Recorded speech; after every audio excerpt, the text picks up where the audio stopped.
오늘 듣기에 합당한 하나님께 영광되는 찬양이라고 생각합니다. 이 험한 세상 지날 때 주께서 우리를 인도해 주신다고 찬양하는데 2022년도 8월 마지막 주일이 되었습니다.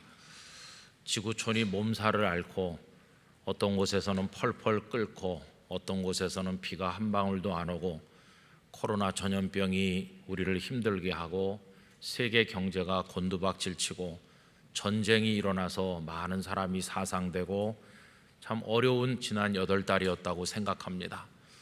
그 와중에서 하나님께서 우리들을 지켜주셔서 오늘도 맑은 영혼을 가지고 하나님을 우러러 예배하는 자리에 있게 하시니 이 모든 것이 하나님의 은혜입니다.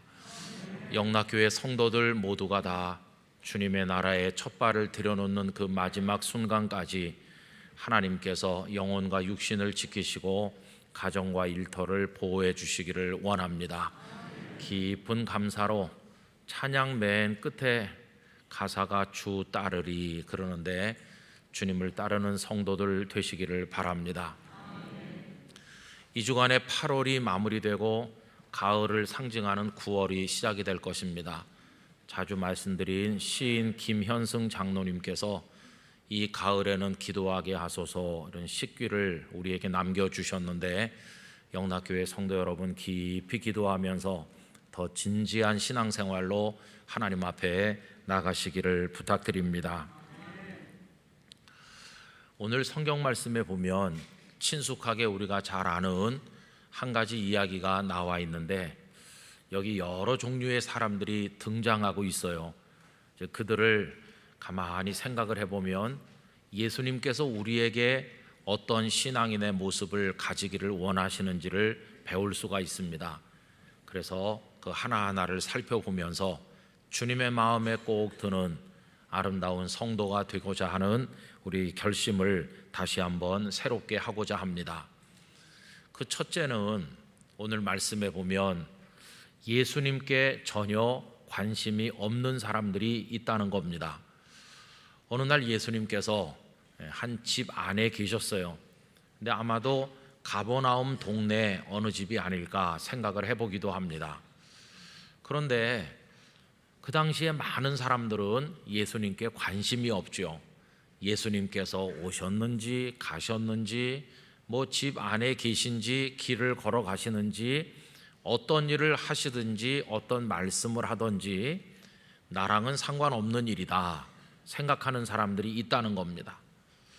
누가 헐레벌떡 와서 예수님께서 오셨어 이렇게 말해도 그냥 그래? 그러고 마는 사람들이 많다는 겁니다. 여러분, 이들은 예수님께서 자신의 인생에 어떤 의미와 어떤 소중한 분으로 다가오시는지에 대해서 전혀 숙고하지 않는 그냥 무관심한 채로 지나가는 사람들이라고 하겠습니다. 심지어 어떤 이들은 무관심을 넘어서 예수님을 비방하기도 했죠. 바리새인들은 종교적 신념이 자신들과 다르다는 생각 때문에 예수님을 비난했습니다. 어떤 사람은 그 예수 선생 때문에 온 동네가 시끄러워 그러면서 예수님을 미워하기도 했을 것이라고 생각됩니다. 자, 그런데 여러분, 오늘날도 예수님께 무관심한 사람이 이 세상에 얼마나 많은지요. 이 지구촌에 80억이 넘는 사람들이 살고 있지만 예수라고 하는 그분의 이름을 들어보긴 했어도 관심이 전혀 없는 사람이 절대 다수입니다. 그러나 신앙생활 한다는 게 뭘까요? 그것은 그 예수님과 우리라는 존재를 연결시키는 것입니다. 이 땅에 태어나서 경험하는 많은 만남들, 이 땅에 태어나서 우리가 누리게 되는 여러 가지 좋은 것들이 많이 있지만 예수님과 우리가 연결되는 것보다 더 소중한 축복은 없습니다. 반드시 우리라는 존재가 예수님과 연결되어야만 하는 것이죠. 1973년 여의도 광장에서 빌리그레암 목사님의 전도 집회가 있었는데 학생이던 저도 그 자리에 있었습니다. 그런데 어느 날 저녁에 목사님의 설교 본문이 예수님께서 여리고를 지나가시는데 그 성문에서 소경 거지 바디메오를 만나신 그 이야기를 말씀하셨습니다. 100만 명도 넘는 많은 사람들이 운집한 가운데 목사님은 이런 말씀을 했습니다. 예수님께서 여리고를 지나가시는데 그 소경 바디메오가 다윗의 자손 예수여 나를 불쌍히 여기소서라고 부르짖었다. 그랬더니 사람들이 꾸지람하면서 조용하라고 했다. 그런데 그는 더 크게 소리 지르며 다윗의 자손 예수여 나를 불쌍히 여기소서라고 했더니 주께서 그에게 은혜를 베풀어 눈을 뜨게 하셨다. 지금 예수님께서 대한민국 수도 서울 한복판을 지나가고 계시는데 서울 시민 여러분, 예수님을 붙드셔야 됩니다. 예수님을 여러분의 주님으로 영접하셔야 됩니다. 여러분 사실 생각해 보면 그때 예수님은 여리고를 지나서 예루살렘으로 가시는 거고요, 거기서 십자가 지실 거기 때문에 다시는 여리고를 지나가시지 않거든요. 그러니까 바디메오의 입장에서는 예수님을 만날 수 있는 마지막 기회인데 그 기회를 딱 붙든 것이죠. 그날 목사님의 설교를 듣고 예수님을 구주로 영접하길 원하는 사람들은 그 자리에 일어나세요. 그러니까 많은 사람들이 일어났어요. 나중에 들어보니까 그날 저녁에 주님을 영접한 사람, 주님과 자신을 연결시키는데 성공한 사람이 한 7, 8만 명 된다고 했습니다. 하루 저녁에. 이 자리에 계신 모든 분들이 다 주님과 이미 연결된 분들인 줄로 믿습니다. 세상의 그 어떤 공격도, 사탄의 그 어떤 괴계도 예수님과 우리 사이를 끊어내지 못하도록 주님과 우리 사이에 사랑의 줄이 연결되어 있어야 합니다. 여러분, 이미 우리에게 예수님께서 먼저 손을 내밀어 주셨으므로 이제 우리도 손을 내밀어 주님의 손을 붙들기를 원합니다. 혹시 살면서 우리의 손에 힘이 빠져서 주님을 놓친다 할지라도 주님은 우리를 놓지 않으시고 당신의 품에 안아주실 줄 믿습니다. 신앙생활한다는 것은 주님으로 인해서 우리의 모든 것이 살아 일어나는 것입니다.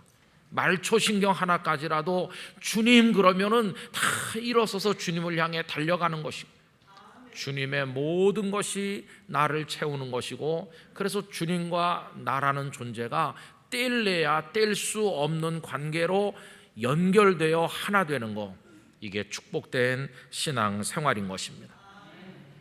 여러분 관심 가지신 거 많지요?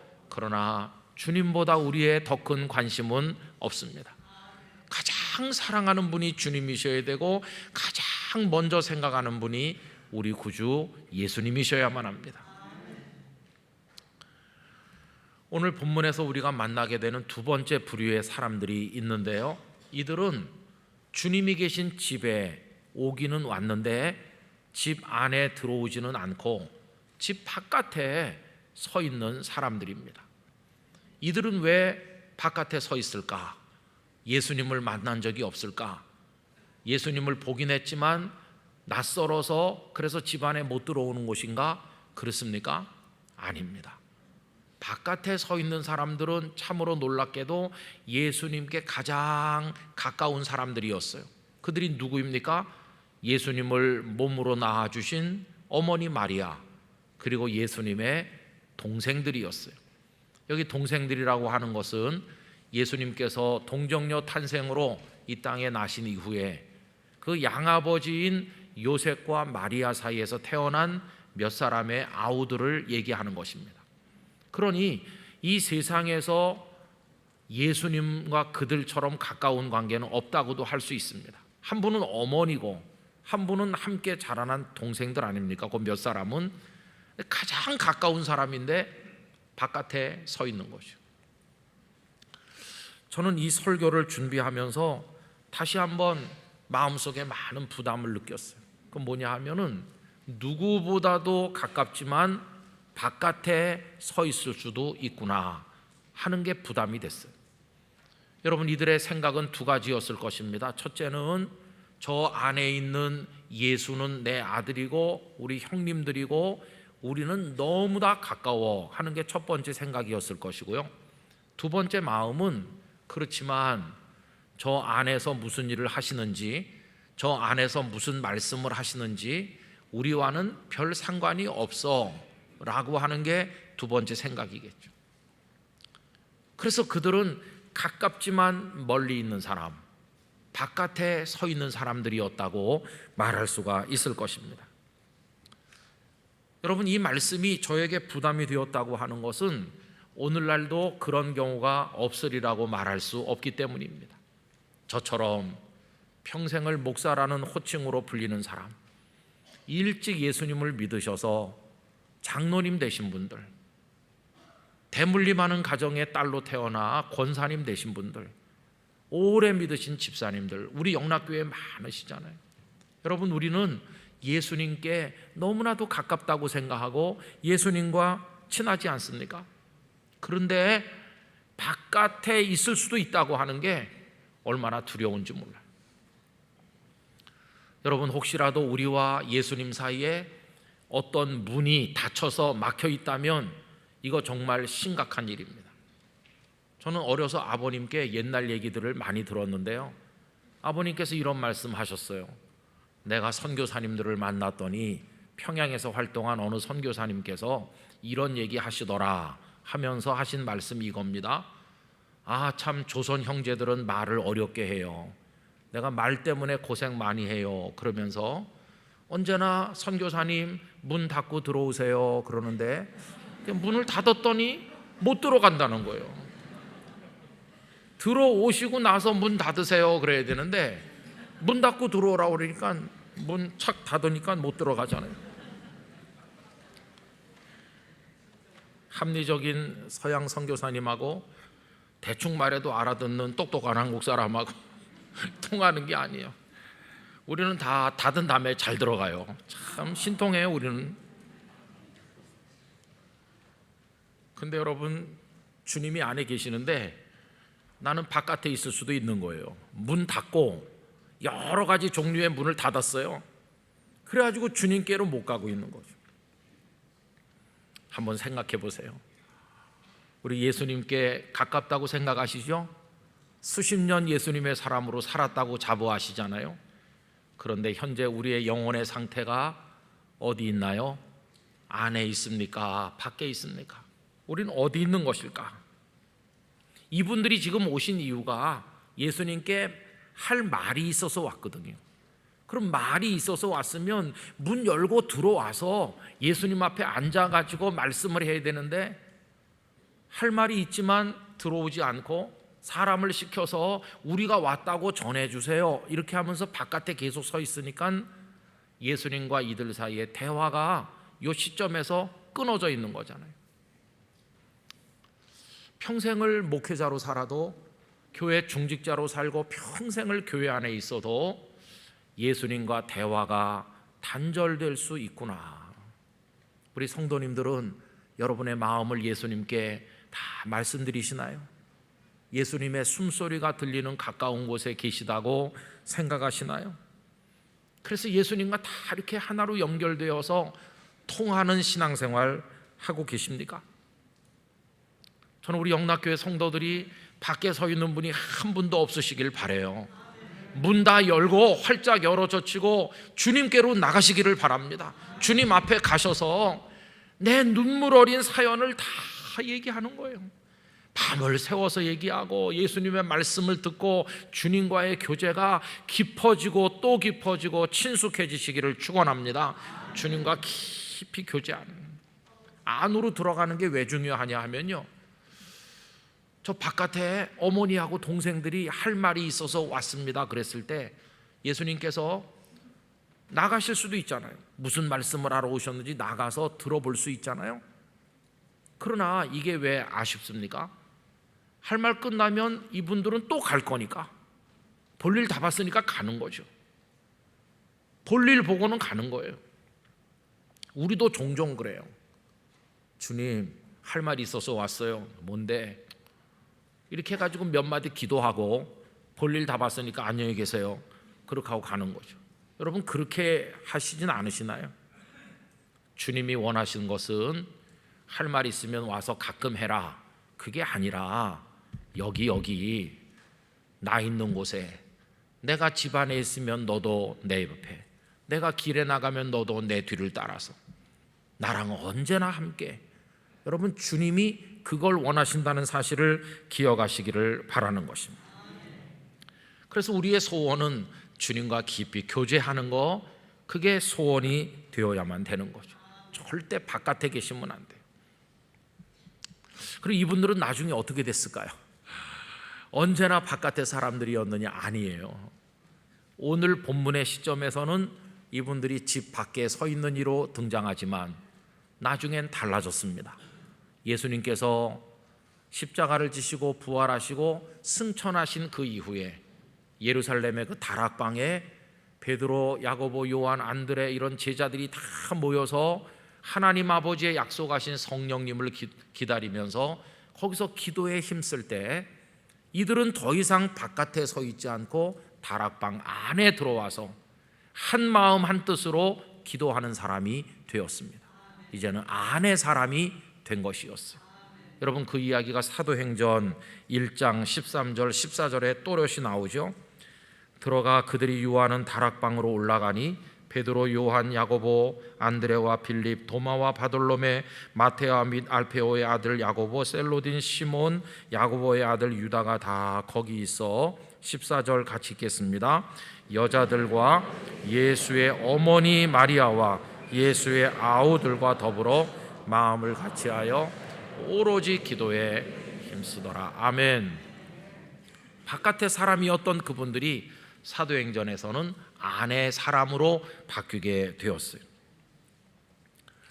자, 그 다음에 이제 오늘 본문에서 우리가 생각해보는 세 번째 부류가 있는데, 이들은 예수님하고 함께 집 안에 있습니다. 그런데 예수님과 남남인 사람들이 있더라는 것이에요. 집 안에 있지만 남이에요, 남. 그들이 어떤 사람들인가? 46절 앞부분에 보세요. 예수께서 무리에게 말씀하실 때에, 이 무리들이 바로 그런 사람들이에요. 여러분, 집 안에 있는 사람들이 둘로 나뉩니다. 한쪽은 예수님의 제자들이고요, 한쪽은 무리들인데, 여기 무리들을 생각해 보셔야 된다는 거죠. 이들은 지금 예수님과 같이 있어요. 몸이 함께 있어요. 귀를 열어서 예수님의 음성도 들어요. 그러면 예수님의 사람인가? 이렇게 생각해 보는데 아니에요. 이들은 여전히 남남이에요. 왜냐하면 그렇게 함께 있고 그렇게 말씀을 들었지만 아무 변화도 나타나지 않기 때문이에요. 함께 있고 말씀을 들은 게 아무 의미가 없게 살아가는 사람들이 여기 해당한다고 말할 수 있어요.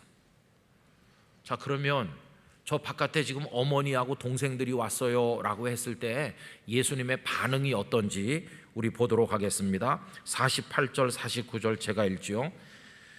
말하던 사람에게 대답하여 이르시되 누가 내 어머니이며 내 동생들이냐 하시고 손을 내밀어 누구를 가리키셨죠? 제자들을 가리켜 이르시되 나의 어머니와 나의 동생들을 보라. 여러분, 여기 예수님께서 오른쪽을 가르쳤는지 왼쪽을 가르쳤는지 모르지만 여기 제자들을 가르치셨어요. 제자들. 이쪽에 계신 분들 너무 맘상해하지 마세요. 제자들. 근데 하여튼 제자들을 가리키시면서 내 어머니요 내 동생들이다. 그러면 지금 누구를 가리킨 게 아닙니까? 거기 제자 이외의 나머지 사람들, 같은 집에 있긴 있지만 제자 외의 나머지 사람들, 이 무리들은 내 어머니요 동생들이라고 말씀하지 않은 것이. 여기서 분명히 우리가 둘로 나뉘어지는 걸 알 수 있죠. 예수님과 같은 집안에 있고 하시는 말씀을 다 들어도 그들은 그냥 무리일 뿐이지 예수님의 사람은 아니었다는 것을 알 수 있어요. 그러면 겉으로 보면 다 같이 집안에 있죠. 다 같이 말씀을 듣는데 왜 이렇게 나뉘어지는 것일까요? 차이가 도대체 뭘까? 그 답이 50절에 명확히 나오죠. 50절 같이 읽겠습니다. 누구든지 하늘에 계신 내 아버지의 뜻대로 하는 자가 내 형제요 자매요 어머니라 하시니라. 아멘. 분명하죠. 주님께서 내 어머니, 내 동생, 내 가족과 같아 이렇게 말씀하는 분이 누굴까요? 다른 사람이 아니라 하늘에 계신 하나님 아버지의 뜻대로, 다른 말로 환원하면 주님의 말씀을 들었으면 그 말씀대로 실천해서 인격이 변하고 삶이 변하는 사람들이 내 가족이다. 그렇게 지금 말씀을 하시는 거죠. 그런데 이 무리들은 주님과 함께 있고 말씀도 듣고 그래도 그 말씀대로 살지 않기 때문에 아무 변화도 없으니까 너희는 남이야 남, 이렇게 말씀하는 거죠. 여러분, 이 말씀도 참 우리에게 부담이 많이 돼요. 우리 예배당에 늘 오잖아요. 주님 계신 집에 온다. 수십 년을 그렇게 했어요. 그리고 주님의 말씀을 많이 들었고 많이 읽었어요. 그래서 뭐 좀 달라졌나요? 그 말씀대로 해보려고 몸부림을 쳤나요? 아무 변화도 없나요? 만약에 내가 정말 중직자로 살고 오래 믿어서 주님과 친하다고 하지만 아무런 변화가 없다면 주님께서 너는 남이야, 이렇게 말씀하는 거죠. 그래서 저는 우리가 깊은 고통이 있어야 된다고 생각합니다. 그 고통이 다른 게 아니라 말씀 때문에 고통을 겪어야 돼요. 말씀이 막 찔러서 괴로움을 겪을수록 우리는 변화된다고 생각합니다. 예를 들면 이런 거죠. 내가 지나간 주간에 누구랑 대판 싸워가지고 그 사람 교회에서 이제 보기 싫다. 그럴 때는 그냥 보기 싫다고 안 하고 뭘 하나 붙이죠. 두 글자, 뭘까요? 꼴도 이렇게 붙이. 참 우리 못됐어요, 못돼. 그래가지고 그냥 화가 잔뜩 나 있어. 그런데 금요일 날이 됐어요. 주일날 교회 가야지 했는데 말씀이 나를 찌르는 거예요. 예물을 드리기 전에 뭐부터 먼저 하라고 그러죠? 형제와, 그렇죠, 잘 아시네요. 이 말씀이 나를 찌르는 거예요. 어떡하지? 그 사람 보기 싫은데 교회는 가서 예배 드려야 되겠고, 이 말씀이 나를 찌르는구나. 그러면 금요일 밤부터 잠이 안 와야 되는 거예요. 막 안 오고 고민이 돼가지고 이걸 어떻게 하면 좋을까 그러면서 토요일 저녁에 전화라도 하든지 아니면 어떻게 해가지고 말씀을 이거 넘어서야 되는 건데, 그 사람 보기 싫은 건 보기 싫은 거고 성경은 성경이고 뭐 아무 상관이 없다 이러면 남이 되는 거예요. 남. 주님께서 넌 남이다. 얼마나 두렵습니까? 그래서 여러분, 사실은 말씀으로 인한 찔림을 받는 게 너무 중요합니다. 괴로워야 돼요. 이 말씀대로 실천을 못 해가지고 막 괴롭고 그래야 작은 거 하나라도 이렇게 변화되는 그 모습이 있을 때 너 같은 사람이 내 어머니고 내 동생들이지, 천국의 한 가족, 거룩한 가족이지, 이렇게 하시는 거예요.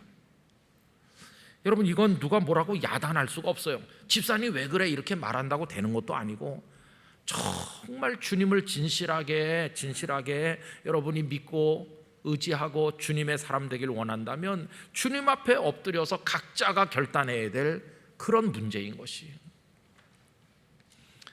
우리 영락교회 성도들, 여기 있는 무리처럼 되는 분이 없으시길 바라요. 보세요. 이들이 지금은 집안에 예수님과 같이 있잖아요. 지금은 예수님과 같이 있지만 계속 이렇게 있으면 나중에는 어떻게 될까요? 예수님과 같이 있을 수 없지요. 예수님은 말씀대로 사는 이들을 데리고 천국으로 올라가실 텐데, 그렇지 않은 이들은 저 지옥불에 떨어질 거니까 지금은 같이 있지만 이 집에 앞으로 갈라질 거예요. 천국과 지옥으로. 지금은 우리를 예배당에 다 불러서 같이 있게 하셔요. 그럼 지금 이 시간은 무슨 시간이냐 하면 주님의 말씀대로 사는 훈련을 하고 헌신을 하도록 짧게 주신 시간이라는 걸 여러분 잊으셔서는 안 됩니다. 지금 그 말씀을 따라 깊이 거룩한 고뇌를 하며 하나님 앞에 기도하며 말씀이 우리의 인격과 삶을 변화시키도록 살아가시는 성도들이 되시기를 바라는 것입니다. 이제 마지막 한 부류의 사람이 있어요. 마지막 한 부류는 예수님의 제자들이에요. 그날 기분 좋았을 것 같아요.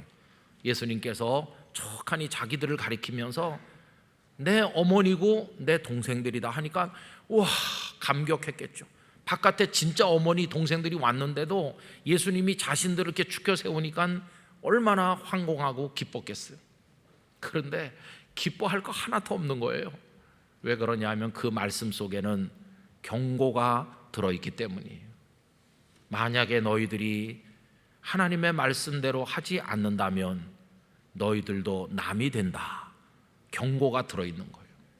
그래서 좋아할 거 아무것도 없어요. 지금 잘한다고 안심해도 되는 게 아니라 그 말이에요.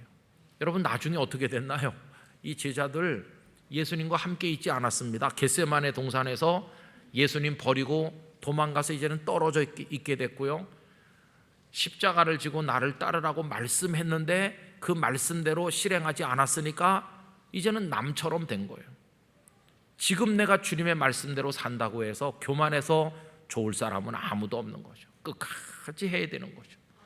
부활하신 예수님께서 오셔서 불쌍히 여기시고 회복시켜 주셨으니 망정이지, 그렇지 않았더라면 한때 내 어머니요 동생들이라고 칭찬을 받았던 이들도 무리들과 똑같이 될 수밖에 없었을 것이에요. 우리 영락교회 성도 여러분, 지금까지 주님 사랑하시고 주님과 연결되고 주님 없이는 못 산다고 고백하고 주님 말씀을 달게 듣고 늘 예배당에서 예배하길 즐겨하시고 지금까지 그렇게 사시면서 말씀대로 해보려고 노력하신 거 압니다. 그러면 이제 그거를 계속 하시기 바랍니다. 끝까지 그렇게 하시기 바랍니다. 끝까지 그렇게 하시면 돼요. 그렇게 할 때 우리 주님께서 우리를 기뻐하실 줄로 믿습니다. 오늘은 우리에게 작은 실천을 요구하는 주일이라고 생각됩니다. 저 베다니 광장에 우리 사회봉사의 날로 인해서 우리와 직관적으로 관계가 있는 많은 기관에서들 오셨죠. 정말 가난하고 외롭고 버려진 사람들을 섬기는 분들이 많이 오셨어요. 가서 한 바퀴 빙 다 둘러보시고 그 브로셔를 다 읽어보시고, 아, 이렇게 수고하는 분들이 있구나.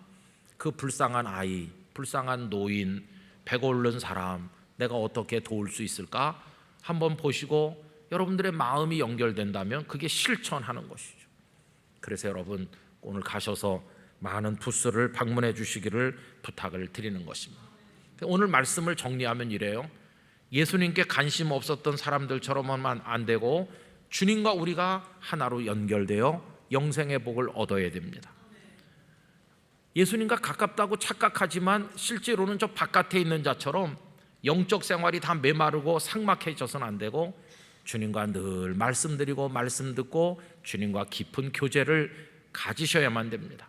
그리고 세 번째는 늘 주님 옆에서 말씀을 듣지만 전혀 변화되지 않아서 남처럼 취급받아서는 안 되고 여기 제자들처럼 주님의 말씀대로 살아서 내 어머니요 동생들이라 내 가족이다 이렇게 인정받는 성도가 되셔야 합니다.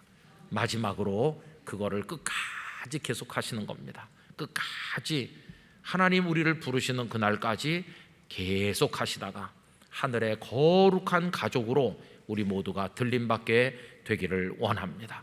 한 사람도 거기 예외가 없이 하나님 기뻐하시는 성도들 되시기를 진심으로 축원합니다. 기도하겠습니다. 아버지 하나님, 집안에 계신 예수님을 둘러싸고 다양한 종류의 사람이 있었는데 저희들이 영적으로 어떤 자리, 어떤 모습을 가지고 있는지를 더듬어 봅니다. 주여, 저희의 잘못된 것은 용서하시고 이제는 주님이 원하시는 주의 말씀대로 살아감으로 주님의 거룩한 가족 중에 한 명이 되게 하여 주시옵소서. 이웃을 사랑하는 마음 가지게 하여 주시옵소서. 예수님의 이름으로 기도하옵나이다. 아멘.